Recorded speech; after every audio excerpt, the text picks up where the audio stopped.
गुरु की जब बात करते हैं तो अपने आप में बहुत बड़ी एक छवि होती है। कुल गुरु की चर्चा चल रही है, कुलपति की जगह हम कुल गुरु का नाम ले आ रहे हैं। मैं स्वागत करता हूं आपका, आप ले आए, बहुत बढ़िया काम कर रहे हैं।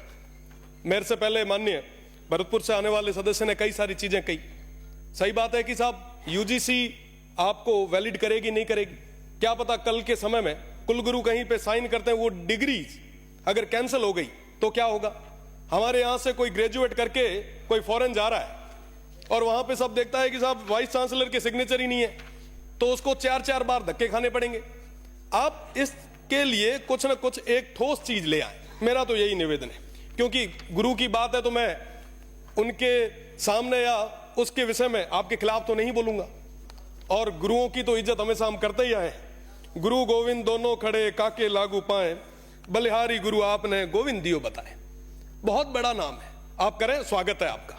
पर मेरा निवेदन है कि आप विश्वविद्यालयों के बारे में भी सोचें। मैं जोधपुर यूनिवर्सिटी में 2019 से लेकर 22 तक छात्र संघ का अध्यक्ष रहा, खूब बार धरने दिए, प्रदर्शन किए। एक बार की मैं आपको बात बता रहा हूं कि पिछली बार पेंशनर जो है, जो लगभग अपना पूरा जीवन वहां पे निकाल के आते हैं, वो सारे लोग बुजुर्ग, हरिमोहन जी साहब सबसे वरिष्ठ हैं। हरिमोहन जी साहब 70, 75 साल के हमारे जो बुजुर्ग हैं, जिन्होंने पूरा जीवन दिया है, वो सड़कों पे आए, धरने दिए। मैंने कहा क्या हुआ साहब? तो कह रहे हैं कि साहब हमने पूरा जीवन इस संस्था को दे दिया, आज के समय में ये संस्था हमें पेंशन तक नहीं दे पा रही। आप विचार करें कि चतुर्थ श्रेणी का कोई कर्मचारी है जिसकी पेंशन कुल मिला के 10,000 है, अगर 6 महीने तक आप उनको पेंशन नहीं दोगे तो उसकी क्या स्थिति होगी। होली दिवाली हमारे लिए गई, हमारे लिए तो खूब सारे लोग आते होंगे मिठाइयां लेके, उनके लिए, उनके बच्चों के लिए, पोतों के लिए मिठाई कौन ले जाएगा, क्या स्थिति होगी। तो कहीं ना कहीं फाइनेंशियल क्राइसिस के अंदर हमारी सारी यूनिवर्सिटीज फाइनेंशियल क्राइसिस से गुजर रही है।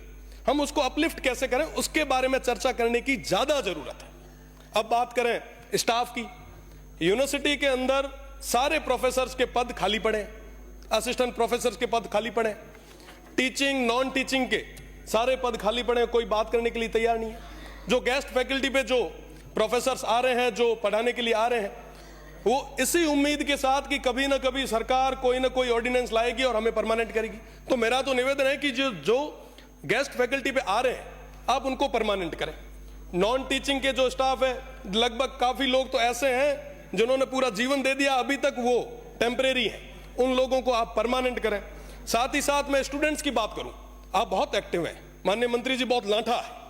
आपसे तो मेरा ये निवेदन है कि आप उन यूनिवर्सिटीज में, उन हॉस्टल्स में, उन विद्यार्थियों के साथ में एक एक दिन, एक एक रात गुजार के आए। आप वहां की हॉस्टल्स की स्थिति देखें, वाकई लगेगा स्टूडेंट्स को कि हमारे माननीय मंत्री जी बहुत एक्टिव हैं। आप वहां पे जाएंगे तो देखेंगे कि साहब हमारे पास क्वालिटी की कोई कमी नहीं है, कोई कमी नहीं है। बहुत ब्रिलियंट स्टूडेंट हमारे यहाँ पे।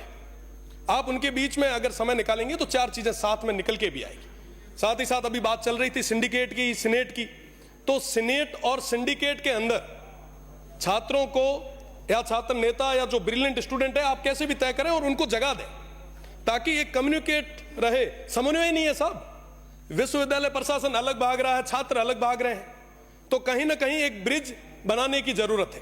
मेरा निवेदन है कि आप इस बारे में भी सोचें। साथ ही साथ मैं स्पोर्ट्स की बात करूंगा साहब। आज के समय में यूनिवर्सिटीज का स्पोर्ट्स हम बात कर रहे हैं साहब, पंजाब हरियाणा में इतने खिलाड़ी बाहर जा रहे हैं, इतना बढ़िया बढ़िया परफॉर्म कर रहे हैं। हमारे स्टूडेंट्स को क्या हुआ साहब, वो इसलिए खेल नहीं पा रहे हैं कि साहब उनके पास ना तो पूरे संसाधन है, ना वहां पे पूरे शिक्षक है। मेरा निवेदन है कि अपन इस बारे में हमें बात करनी पड़ेगी। आज एआई का जमाना आया है, टेक्निकल चीजों का जमाना आ गया है। हमारे बच्चे आज के समय में ग्रेजुएट होके बेरोजगार होते जा रहे हैं। एक लंबी फेरियस्त हमारे पास, एक दिनों दिन ये आंकड़ा बढ़ता जा रहा है। साहब हमें विचार करना पड़ेगा कि हम जिस ओर जा रहे हैं, क्या वो रास्ता सही है। साथ ही साथ मेरा तो यही विशेषकर निवेदन माननीय मंत्री जी से रहेगा कि आप वहां जाएं। साथ ही फीस का मामला है, बहुत बड़ी चीज है, बहुत गंभीर समस्या है माननीय सभापति जी। मैं उस छात्र संघ का अध्यक्ष भी रहा, छात्रों के बीच में काम करने का मुझे मौका भी मिला। वेस्टर्न राजस्थान की सबसे बड़ी यूनिवर्सिटी थी, मैं वहां देखता था कि साहब ग्रामीण परिवेश से जो आने वाला विद्यार्थी है, वो अपनी ग्रेजुएशन के साथ साथ तैयारी भी करता है। कई सारे हमारे भाई ऐसे हैं जो कहीं ना कहीं काम भी कर रहे हैं, पार्ट टाइम जॉब भी कर रहे हैं। आप उन पे फीस बहुत ज्यादा तरीके से बर्डन डाल रहे हैं। आप विचार करें कि पिछले 2 साल पहले मैं एक बार देख रहा था, अखबार देख रहा था, उसमें लिखा हुआ आया कि साहब 4 गुना हमने फीस बढ़ा दी। इस तरीके से अगर हम फीस लाते गए तो साहब ग्रामीण परिवेश से आने वाला वो विद्यार्थी है, वो कहां जाएगा, वो कैसे तैयारी करेगा? तो कहीं ना कहीं उनके हितों के बारे में भी सोचने की जरूरत है। साथ ही साथ क्लासेज वगैरह की अगर मैं बात करूं, लगभग सभी विश्वविद्यालय से निकल के आए हैं, हमारे मनीष भाई हंस रहे हैं। तो मनीष भाई आप देखते होंगे कि कहीं पे भी क्लासेज पूरे तरीके से नहीं लग रही। आज हमारे स्टूडेंट्स जो है वो परेशान हो रहे हैं। अगर बात करें प्रोफेसर से तो कहते हैं कि साहब स्टूडेंट नहीं आ रहे, स्टूडेंट कहते हैं कि साहब प्रोफेसर नहीं आ रहे। तो ये जो सिस्टम है इसको सही करने की जरूरत है। और मैं दावे के साथ कह रहा हूं कि अगर हमने समय रहते इस सिस्टम को सही नहीं किया तो कोलैप्स हो जाएगा ये सिस्टम। आज के समय में हम यहाँ पे जितने भी सदस्य बैठे हैं, कई सारे हमारे जो वरिष्ठ सदस्य हैं वो छात्र संघ से जीत के आए हैं और निश्चित रूप से छात्र संघ चुनाव जो है वो बहुत ज्यादा जरूरी। मैं सभापति महोदय आपके माध्यम से सरकार का ध्यान आकर्षित करना चाहूंगा, अगर छात्र संघ चुनाव नहीं होते तो पश्चिमी क्षेत्र के, पश्चिमी राजस्थान के उस रेगिस्तानी क्षेत्र से निकल के मेरा जैसा एक जो मध्यम परिवार से आने वाला विद्यार्थी है वो यहाँ पे नहीं बैठ पाता। तो निश्चित रूप से आप लोग भी सारे ही लगभग हम एक लोअर मीडियम फैमिली से आते हैं। यहाँ पे मनीष भाई बैठे हैं, माननीय बायतू से आने वाले सदस्य हैं, शेरगढ़ से आने वाले सदस्य हैं, कई सारे हमारे लोग। ये तो मैं राजस्थान यूनिवर्सिटी की और जोधपुर यूनिवर्सिटी की बात कर रहा हूं, उसके साथ ही साथ सुखाड़िया से आने वाले हमारे माननीय कृपलानी जी भी बैठे हैं।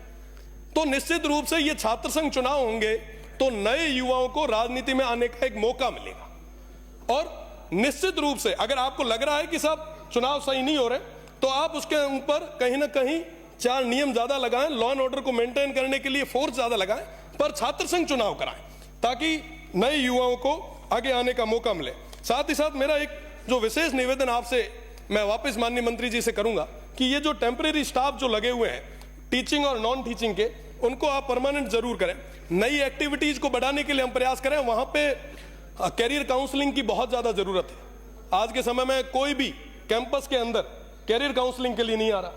विद्यार्थी हैं, ग्रेजुएशन कर लेते हैं, ग्रेजुएशन होने के बाद में कहीं ना कहीं दर दर की ठोकरें खाने पर मजबूर हो रहे हैं। अगर आप ये चीजें करवाएंगे तो निश्चित रूप से हमारे युवाओं को एक नई जगह मिलेगी। साथ ही साथ अभी चर्चा चल रही थी वाइस चांसलर और रजिस्ट्रार की। साहब मुझे कहते हुए बड़ा दुख होता है, माननीय भरतपुर से आने वाले सदस्य ने तो खुल के नहीं कहा, पर मैं सामने एक पट्टी लगी हुई देख रहा हूं, उस पर लिखा हुआ है कि भैया जो बोल रहे हो सत्य बोलो। और मैं सत्य बोल रहा हूं कि जो बड़ी अटैची लाता है उसको वाइस चांसलर बनाते हैं। वाकई जो ये कोई भी हो, कोई भी राज आया, चाहे पक्ष हो चाहे विपक्ष हो, निश्चित रूप से जो जितनी बड़ी अटैची लाता है उसको बड़ी यूनिवर्सिटी का चार्ज दे दिया जाता है। आप विचार करें, क्या वाकई वो बड़ी अटैची वाले कुलगुरु जैसे पद पे बैठने लायक है क्या? आप साहब बात करें रजिस्ट्रार की, कुलपति की, साहब ये तमाम लोग जो हैं इनको तो विश्वविद्यालय में अपना टेन्योर निकालना है। कुलपति का टेन्योर 3 साल का होता है, वो बड़ी अटैची दे के आते हैं, उनको तो ये लगता है कि साहब 3 साल में कैसे वापस इकट्ठा करें और जाएं। साहब इस दौर में सबसे बड़ा नुकसान किसको हो रहा है? हमारे इस प्रदेश को हो रहा है, हमारी आने वाली पीढ़ी को हो रहा है। आखिर उसका गुनहगार कौन है? अगर हमारे युवाओं और हमारी इस शिक्षा नीति को पूरी तरीके से खत्म किया जा रहा है तो इसका गुनहगार कौन? गुनहगार हम लोग यहां पे बैठे हुए 200 के 200। क्योंकि साहब ये चीज हो रही है, हम देख रहे हैं, पर भी हम चुप बैठे हैं, हम मौन बैठे। आखिर कब तक चलेगा ऐसे? साहब इन यूनिवर्सिटीज को बचाएगा कौन? हमारी इस शिक्षा की जो नीति है, ये जो संस्थाएं हैं, इनको बचाएगा कौन? बचाने के लिए लोगों ने हमें भेजा यहाँ पे, और माननीय मंत्री जी बिना तो हाथा जोड़ी करे थोरो है कि साहब आप इस ओर देखें, वरना वाकई ये सिस्टम लैप्स हो जाएगा। साहब रजिस्ट्रार और वाइस चांसलर को कोई लेना देना नहीं है, वो ठोक ठोका के अपने घरों घर चले जाते हैं। वो बेचारे जो नीचे बैठे स्टाफ है वो दुख के आंसू रोते हैं। वो कहते हैं कि साहब हम हमारी व्यथा कहां है, किसके आम? साहब कोई बात सुनने के लिए तैयार नहीं है, इनकी बड़ी बड़ी पहुंच है। मेरा तो निवेदन है कि आप एक एक दिन आप सर्किट हाउस में मत रुकिए, आप यूनिवर्सिटीज में रुकिए।